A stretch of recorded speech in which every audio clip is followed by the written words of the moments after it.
കേട്ടാൽ അറയ്ക്കുന്ന ഭാഷയിലാണ് നാടറിയുന്ന ഒരു കലാകാരനെ, ഡോക്ടറേറ്റ് ഉള്ള ഒരു മോഹിനിയാട്ട കലാകാരനെ, നൃത്ത അധ്യാപകനെ അവഹേളിച്ചത്. തടസ്സങ്ങളെല്ലാം ഞാൻ മാറ്റിത്തരാം. മോഹിനി ആയിരിക്കണം എപ്പോഴും മോഹിനിയാട്ടം കളിക്കുന്ന ആൾക്കാർ. ഇയാള് കണ്ടു കഴിഞ്ഞാല് പരമനാറി പട്ടി കഴിവേറ. എന്റെ അഭിപ്രായത്തില് മോഹിനിയാട്ടം ഒന്നും ആമ്പിള്ളേർക്ക് പറ്റണമെങ്കിൽ അതുപോലെ സൗന്ദര്യം ഉണ്ടാവണം. വായില് പല്ലിട്ടായിരുന്നെങ്കിൽ അടിച്ച് പല്ല് പാകാച്ചിട്ടുണ്ടാക്കിയ ആമ്പിള്ളേരിൽ നല്ല സൗന്ദര്യമുള്ളവരുണ്ട്, അവരായിരിക്കണം. ഇവനെ കണ്ടു കഴിഞ്ഞാണ്ടല്ല ദൈവം പോൽ പെറ്റ തള്ള തയ്ക്കില്ല. വൃത്തികെട്ട തള്ള. വ്യത്യാസം കാണിക്കുന്നതും നിറവ്യത്യാസം കാണിക്കുന്നതും ഒരു കലാകാരന് ചേരുന്നതാണ്. പിന്നെന്താ ചേരാത്ത? എന്താ ചേരാത്ത? എന്താ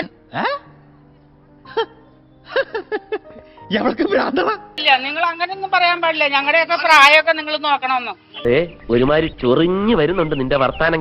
കുട്ടികൾ മേഡത്തിന്റെ മുന്നിൽ കലാഭ്യസിക്കാൻ വന്നാൽ അവർക്ക് പരിശീലനം കൊടുക്കില്ല. പരിശീലനം കൊടുക്കും. മോളെ മത്സരത്തിന് പോകണ്ടെന്ന് പറഞ്ഞു. സൂക്ഷിച്ച് സംസാരിക്കണം. പറമ്പിൽ നെല്ലിക്കായത്തുണ്ട് 3 ചാക്ക് കിട്ടുവോ? 2.5 ചാക്കേ പറിച്ചോളച്ചാ. കുറച്ചുകൂടെ പറിക്കേ.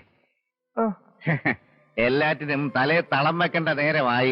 കാക്കയെ പോലെ ഇരിക്കുന്നു എന്ന് പറയുമ്പോൾ, അല്ലെങ്കിൽ സൗന്ദര്യമുള്ളവർ മാത്രമാണ് നൃത്തം ചെയ്യാൻ പാടുള്ളൂ, മോഹിനിയാട്ടം ചെയ്യാൻ പാടുള്ളൂ എന്നൊരു നിബന്ധനയാണ് ഇവരുടെ വാക്കുകളിൽ നിന്ന് വന്നിട്ടുള്ളത്.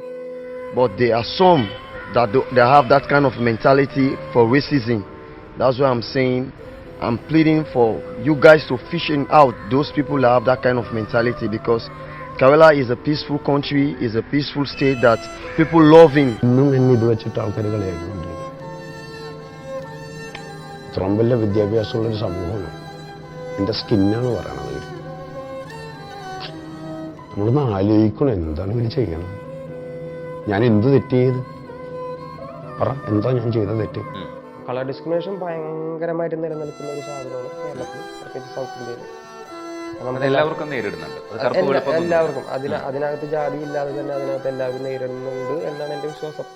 അതിന് അത്യാവശ്യം സൗന്ദര്യം നിറമൊക്കെ ഉണ്ട്. തീരെ കറുത്ത കുട്ടികൾക്ക് വല്ല സൗന്ദര്യ മത്സരത്തിന് ഫസ്റ്റ് കിട്ടിയിട്ടുണ്ടോ? ഒരു കുറ്റബോധമല്ലേ, ഞാൻ ഇനിയും പറയും. തീരെ കറുത്ത കുട്ടികൾക്ക് വല്ല സൗന്ദര്യ മത്സരത്തിന് ഫസ്റ്റ് കിട്ടിയിട്ടുണ്ടോ? ഒരു കുറ്റബോധമല്ലേ, ഞാൻ ഇനിയും പറയും. ഒരു കുറ്റബോധമല്ലേ, ഞാൻ ഇനിയും പറയും. ഒരു കുറ്റബോധമല്ലേ, ഞാൻ ഇനിയും പറയും.